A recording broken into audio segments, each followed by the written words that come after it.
Hello, everybody. You're reading with Jimmy. This is Jimmy. This is William Shakespeare's Hamlet, Act 3, Scene 2.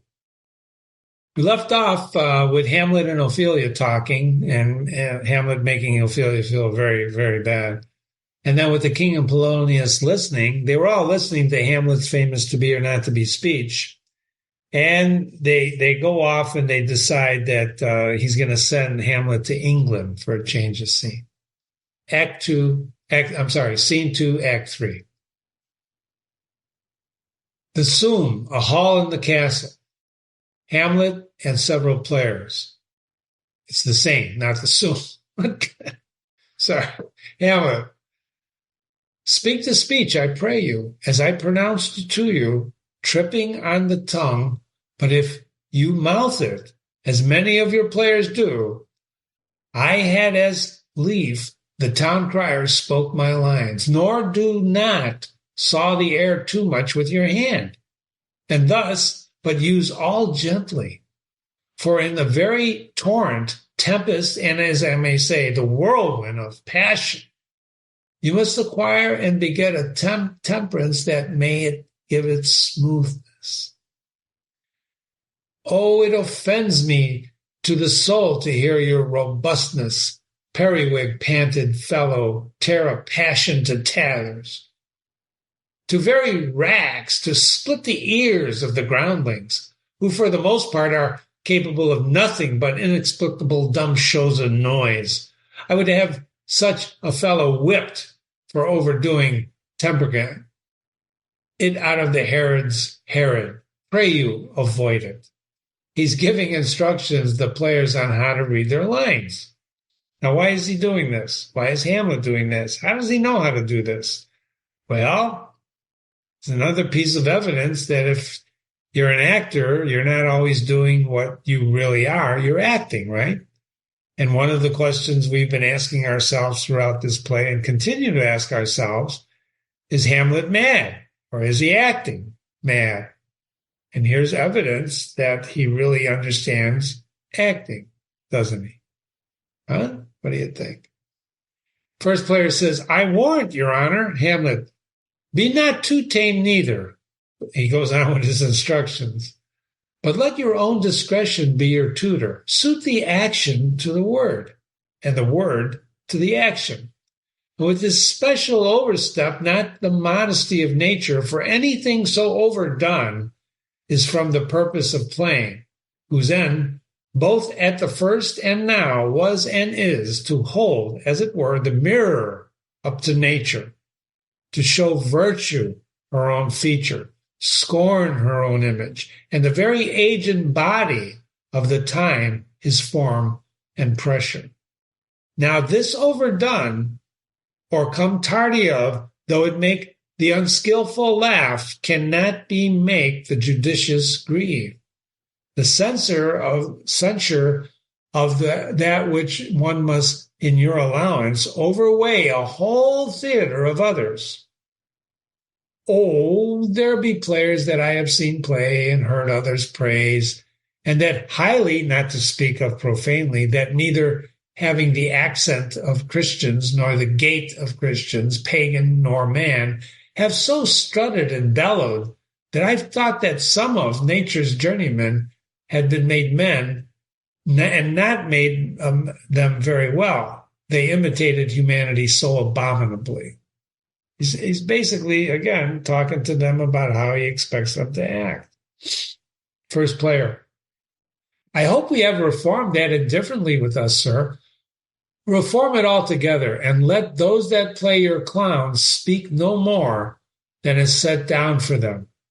For there be of them that will themselves laugh, to set on some quantity of barren spectators to laugh too. In other words, they're going to laugh to get the audience to laugh.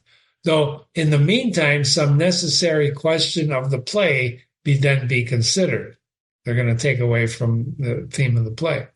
That's villainous, and shows a most pitiful ambition in the fool that uses it. Go, make you ready. Exit the players. Some of the things to think about is why this is here, why these three little speeches of acting are here. And again, it's referenced back. And note on the bottom here, there's a lot of explanation of what this is. And you can read that or not. He's bringing in Samuel Taylor Coleridge.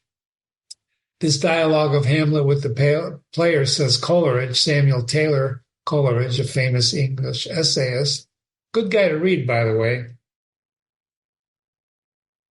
Is one of the happiest instances of Shakespeare's power of diversifying the scene while he's carrying on the plot. He's saying that Shakespeare did this, and of course he wrote it, right? Shakespeare's the writer, but we want to understand from within the story why this is here. He says it's carrying on the plot. Well, of course it is. What is the plot? He's going to catch the conscience of the king by rewriting some of the lines in this play that the players. Now he's instructing the players how to deliver their lines. Don't be too, flamboyant, blah, blah, blah, blah, blah. So here comes Polonius, Rosencrantz, and Guildenstern. Hamlet says, "How now, my lord? I will the king hear this piece of work?" Polonius, "And the queen too, and that presently." Hamlet, "Bid the players make haste." Exit Polonius. "Will you two help to hasten them?" Why is Hamlet in a hurry? You know why, right? He wants this play he wants these people playing this in front of the king to watch how the king reacts. Because he's rewritten some of the lines in here. We know what the lines are if you've been following this, right? Hamlet, "What ho, Horatio?" Here comes Horatio. But before I do that, exit Polonius, "Will you help them?" "Aye, my lord." And Rosencrantz and Guildenstern help leave with Polonius to bring them. "What ho, Horatio?" "Here, sweet lord, at your service." "Horatio, thou art just the man. You're just the man. As ever my conversation coped withal." My dear lord." Nay, I do not think I flatter. For what advancement may I hope from thee, that no revenue hast but thy good spirits? There's no money involved in this. You're just a good guy, right? Hamlet is saying this. "To feed and clothe thee? Why should the poor be flattered? No, let the candid tongue lick absurd pomp, and crook the pregnant hinges of the knee," pretending to, kneel, "where thrift may follow fawning. Dost thou hear? Since my dear soul was my mistress of her choice, and could of men distinguish her election, hath sealed thee for herself. For thou hast been as one in suffering of all that suffers nothing, a man that fortune's buffets and rewards. Hasten taken the equal thanks, and blessed are those whose blood and judgment are so well commingled, that they are not a pipe for fortune's finger to sound what stop she please. Give me that man that is not passion's slave, and I will wear him in my heart's core. Aye, in my heart of hearts, as I do thee, Horatio. Something too much of this. There's a play tonight before the king. One scene of it comes near the circumstance which I have told thee of my father's death. I prithee, when thou seest that act afoot, even with the very comment of thy soul, observe my uncle. And if his occulted guilt does not itself unkernel in one speech, it is a damned ghost that we have seen. And my imaginations are as foul as Vulcan's filthy. Give him heedful note, for mine eyes will rivet on his face, and after we will both our judgments join in censure of his seeming. There's that seeming word again. Okay. He's bringing Horatio into his confidence, right? Which I have told thee of my father's death, circumstance of which I have told thee. We've never seen Hamlet share what the ghost told him with Horatio or with those other two guys that we have. Have we? Have you seen that?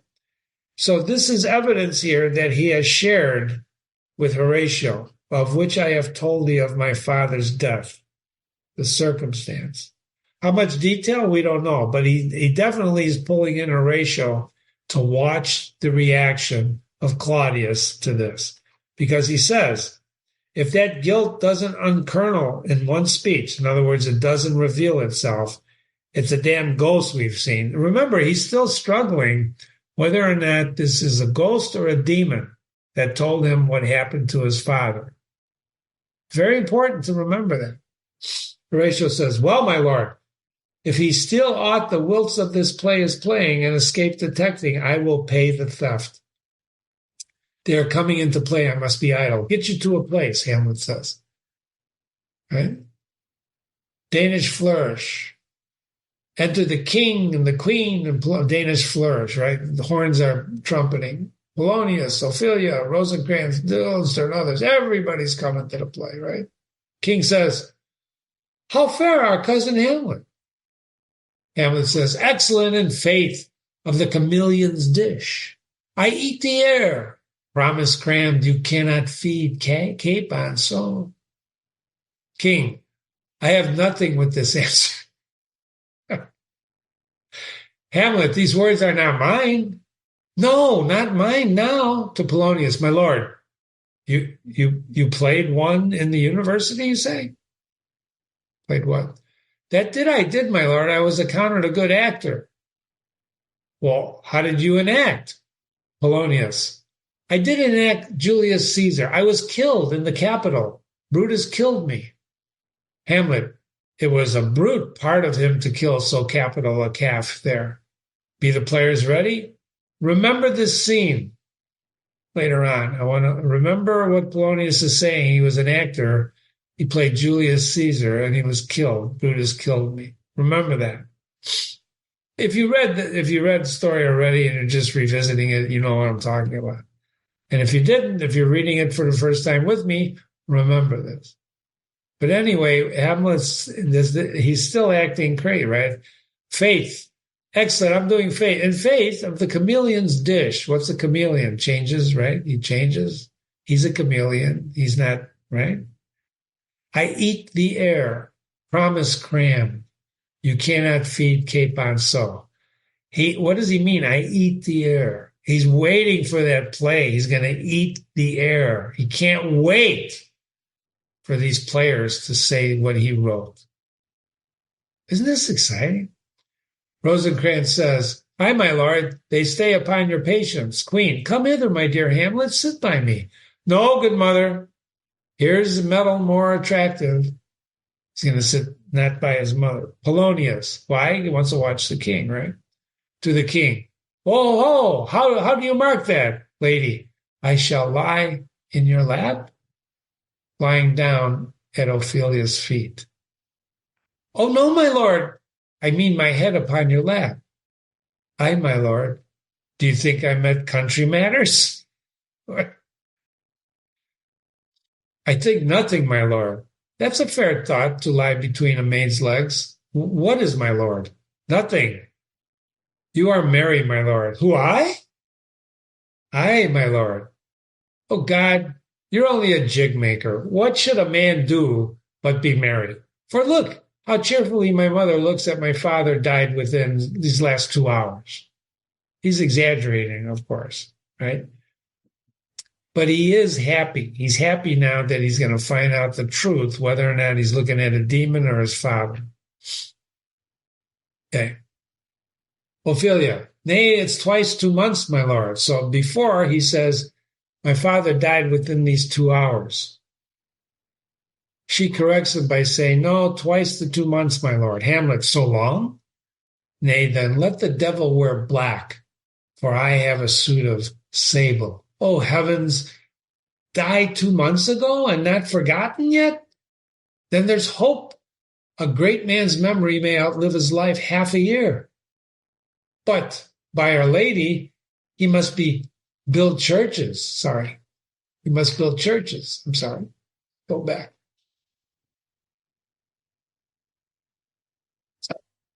Pardon me. It's the mouse. Blame the mouse.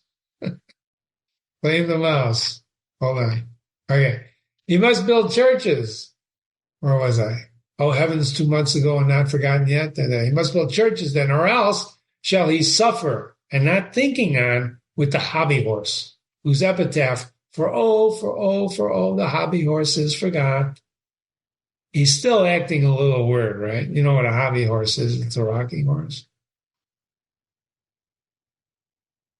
Hawk boys played, the dumb show enters. Enter king and queen. This is the play now. Notice the italics. I should have wrote that down for you guys. Italics, okay? The dumb show enters. They're putting a stage on a stage. Got it? Got it? Enter the king and queen very lovingly, the queen embracing him and he her. She kneels and makes a show. Now, nobody's reading this. These are instructions. So what you're witnessing now in your imagination, in your reader's mind, is the actors doing this. This is all done in silence, right?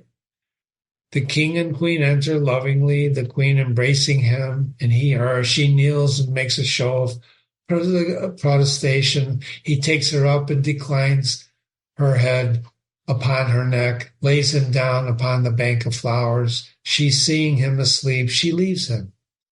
And soon comes in a fellow, takes off his crown, kisses it, and pours poison in the king's ear, and exits. The queen returns and finds the king dead, and makes passionate action.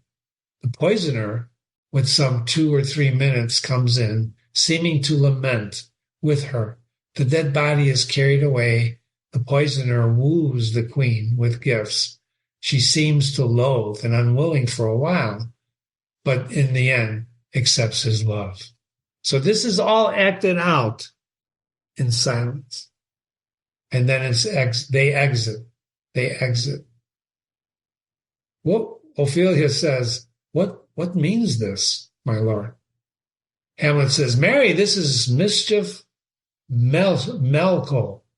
Meleko is a mischief. Minching Meleko. Sulking, cowardly mischief. It means mischief. It's mischief. It's just mischief, right?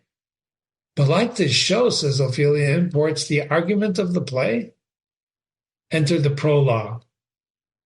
So prologue is usually a character or somebody that speaks. It's Greek plays have that a lot. They call it a prologue. Okay. So note also, I wrote up here, this is a play within a play. It's a great technique, the story in the story. Sometimes there's story inside the story of a story. Hamlet, we shall now know this fellow. The players cannot keep counsel. They will tell us all. Ophelia, will he tell us what that show meant?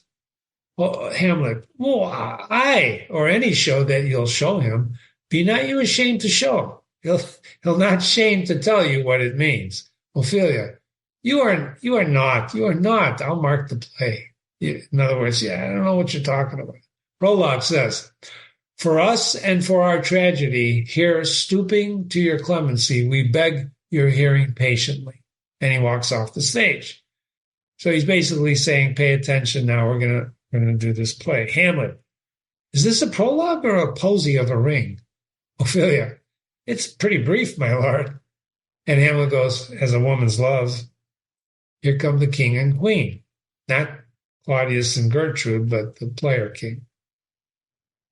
Now he's speaking, the player king. Full 30 minutes has Phobos' cart gone round Neptune's salt wash and Tellus-orbed ground, and 30 dozen moons in borrowed sheen about the world have times 12, 30's been, since love of our hearts and hymen did our hands untie contractual, communal, and inmost sacred bands.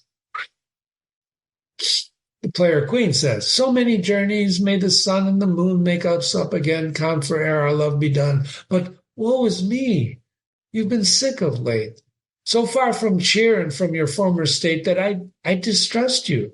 Yet though I discomfort you, my lord, it is nothing less, for women's fear and love holds quantity. In either aught or in extremity, now that my love is, proof had made you known. So italic is when the players are speaking. The word hymen is referred to in here. In Greek mythology, that's the god of marriage. And hymen did our hands unite. God of marriage did our hands unite. It's also the name of right? Phobos was the Greek god of light. Phobos. Here.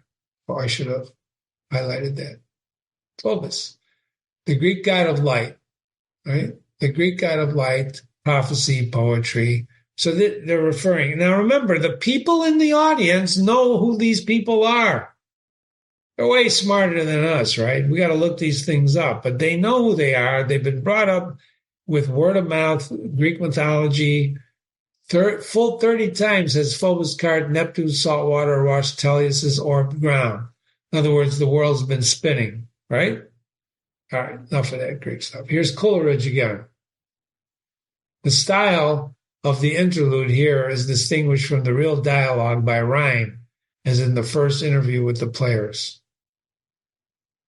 Distrust, must, state, late. See the rhyming going on? I didn't read it as rhyming. I could, but maybe I will. Okay, anyway. Now, what love is the proof they'll know. And as my love is seized, my fear is so. Where love is great, the littlest doubts are fear. Where love fears grows strong, great loves grow there. The king says, player king, faith, I must leave thee, love, and shortly too. My operant powers their functions leave too. And though thou shalt live in this fair world behind, honor beloved and happily won as hand for the hand husband shalt thou. Player queen, O scornful rest, such love must needs be treason in my breast. In second husband let me be accursed. None wed the second, but who killed the first? Hamlet aside. Wormwood, wormwood, wormwood, a state of source of bitterness or grief. Player queen. The instances that serve that second marriage move are base respects of thrift, but none of love. A second time I killed my husband dead. When second husband kisses me in bed. Player king, I do believe you think what now you speak, but what we do determine off we break. Purpose is but the slave of memory, of violent birth, but poor validity, which now, like the fruit unripe, sticks on the tree, but full shaken when they mellow be. Most necessary we forget, to pay it to ourselves what to ourselves in debt is debt. But to ourselves in passion we propose, the passion ending, doth the purpose lose. The violence of either grief or joy, their own instructors with themselves destroy. Where the joy most reveals, grief doth most lament. Grief joys, joy grieves on slender accident. This world is not for aye, nor is it not strange that even our loves should be our fortunes change. For it's a question left for us to prove whether love lead fortune or else fortune love. The great man down, you mark his favorite flies. The poor advance makes friends of enemies. And hitherto doth love on fortune tend, for who not needs shall never lack a friend.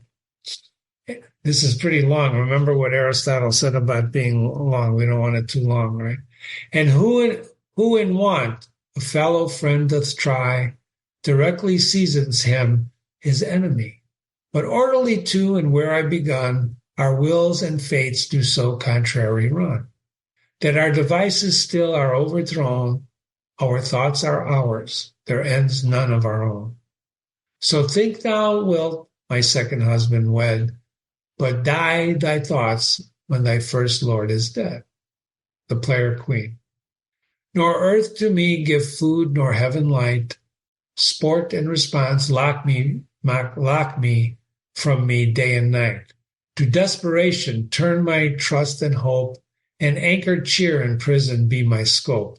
Each opposite that blanks my face of joy, meet what I would have well, and it destroy. Both here and hence, pursue me lasting strife, if, once a widow, ever I be a wife. Hamlet, if she should break it now. Player King.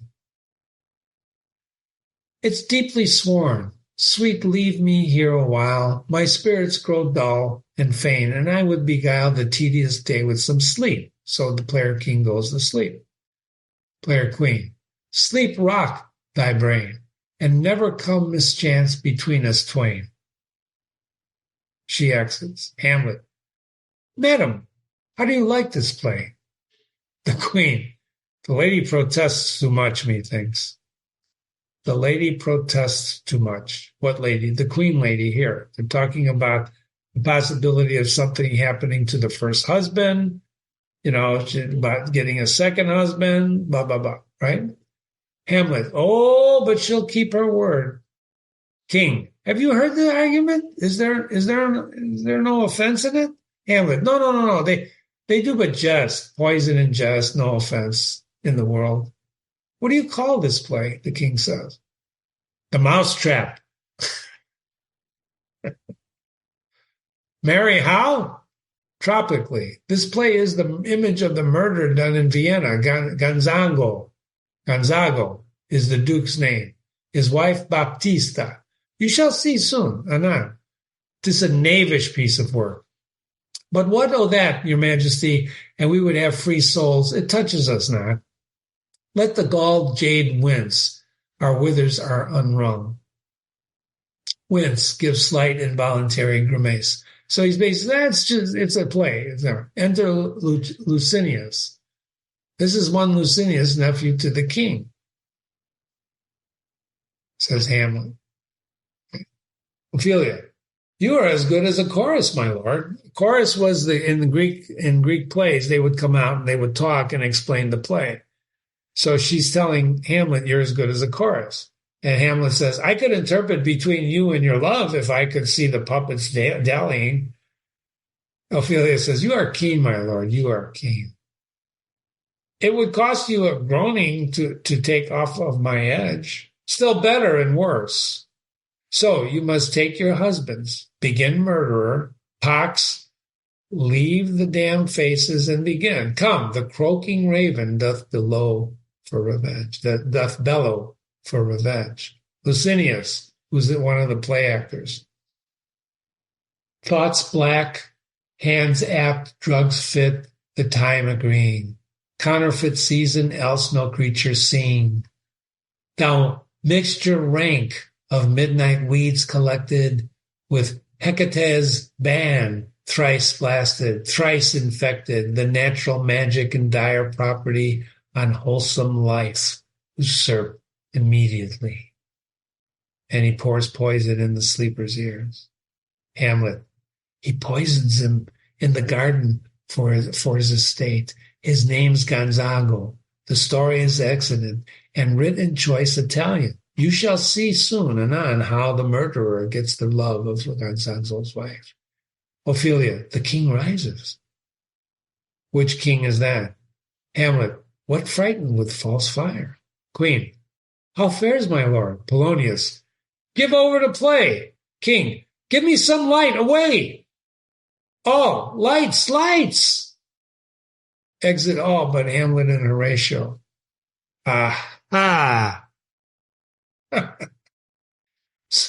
So the king rises after he sees this. The king rises. You think this is what Hamlet wrote into the play? I think it's what Hamlet. So exit all but Hamlet and Horatio. Hamlet, why let the stricken deer go and weep? The heart ungalled play, for some must watch while some must sleep.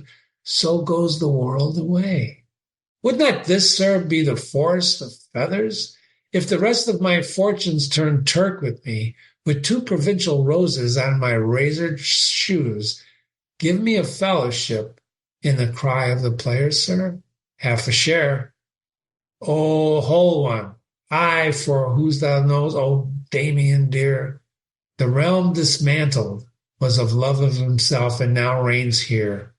Oh, very, very payback. Damon was famous for a Greek legend. Damon and Pythias, right? There's a story in Greek. They amazed the god Diogenes with their extraordinary loyalty and friendship. Damon and Pythias. It's a reflection of Hamlet and Horatio. And there's many notes in here to talk about what he means by I will turn Turk. But you know what he meant. It meant like that, but like turn Muslim and stuff like that. Okay. Got it? Here we go. You might have rhymed, Horatio says. Oh, good, Horatio, I'll take the ghost's word for 1,000 pounds. Did perceive that? Now he's starting to say, I believe the ghost. I saw it very well, my lord, Horatio says, upon the talk of the poisoning. I did very well, note him. Aha. Come, some music, come, the recorders, for if the king like not the comedy, why then belike he likes not the parody. Parody 187, we'll look at that real fast. 187 is the old corruption of the French pardon, whatever that means. It means indeed. Why then belike he likes it not indeed. Come, some music. Here comes Rosencrantz and Guildenstern. Good my lord, vouchsafe me a word with you. Sir, a whole history. The king, sir. Aye, what of him? In his retirement, he's marvelously distempered. What, with drink? No, my lord, with cholera, readily disposition, and he's just irritated. Hamlet, your wisdom should show itself more richer to signify this to a doctor. For me to put him in this purgation would perhaps plunge him into a far more cholera. Guildenstern, good my lord, put your discourse into some frame and start not so wildly from my affair. I am, sir, pronounce. Guildenstern, the queen your mother is in most great affliction of spirit, hath sent me to you. Well, you're welcome. No, good my lord. This courtesy is not of the right breed. If it pleases you to make a wholesome answer, I will do your mother's commandment. If not, your pardon in my return shall be the end of my business. I cannot. What, my lord? Well, make you a wholesome answer. My wit's deceased, But, sir, such an answer as I can make, you shall command. Or, rather, as you say, my mother, therefore no more, but my matter to me, my mother, you say? She says your behavior has struck her into amazement and admiration, says Rosencrantz.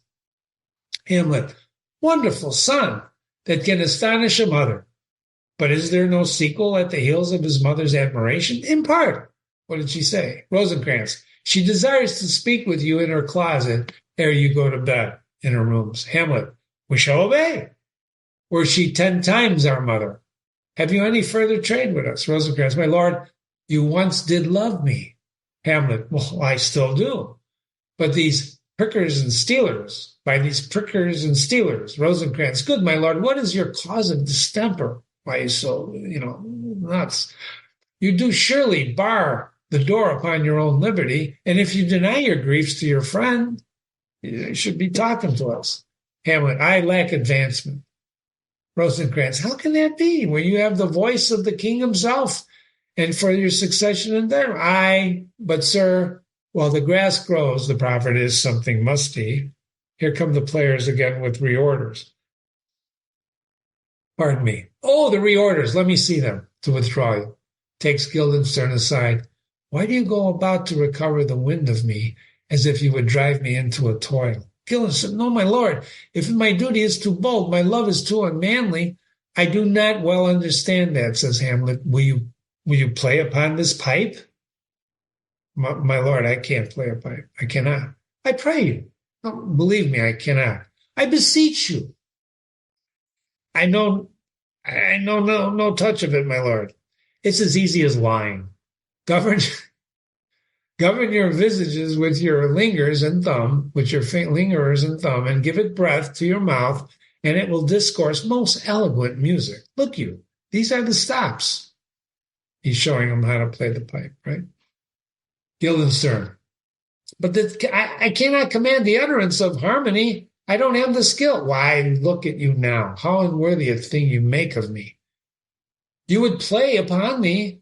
You would see to know my stops. You would pluck out my heart of my mystery, and you would sound me from my lower note to the top of my compass. And there is much music, excellent voice in this little organ, and yet you cannot make it speak?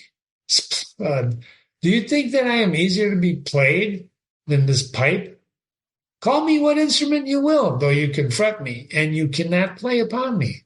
Here comes Polonius. God bless you, sir, says Hamlet. Polonius, my lord, the queen would speak with you, and presently. Hamlet, do you see yonder cloud that's almost in the shape of a camel? Polonius, by the mass, and it is like a camel. Hamlet, methinks it's like a weasel. Polonius, it is back like a weasel. Oh, it's like a whale. Very like a whale, says Polonius. Then this is word fencing again, if you haven't figured it out, and you can tell what Polonius is doing. Then I will come to my mother by and by, aside. They fool me to the top of my bent. I will come by and by. Polonius, I will say so. And Polonius leaves. By and by is easily said. Leave me, my friends. Hamlet's alone. 'Tis now the very witching time of night, when churchyards yawn and hell itself breathes out. Contagious to this world, now I can drink hot blood, and do much bitter business as the day would quake to look on. Soft, now to my mother. O heart, love not thy nature. Let not ever the soul of Nero enter the firm bosom. Let me be cruel, not unnatural. I will speak daggers to her, but I will use none. My tongue and soul in this be hypocrites. How in my words soever she be shent, to give them seals never my soul consent. That's Act 2. That's amazing, isn't it? So he caught the conscience of the king. The king revealed himself. He's the guy. And now Hamlet's got to move towards his revenge if he's going to do anything. But first, he's going to go see his mom. You're reading with Jimmy. This is Jimmy. We're reading Hamlet. That was Act 3, Scene 2. And we left, he's going to see his mom in the next scene. Jimmy at readingwithjimmy.com. Jimmy at readingwithjimmy.com. Thanks for staying with me. Look forward to seeing you soon.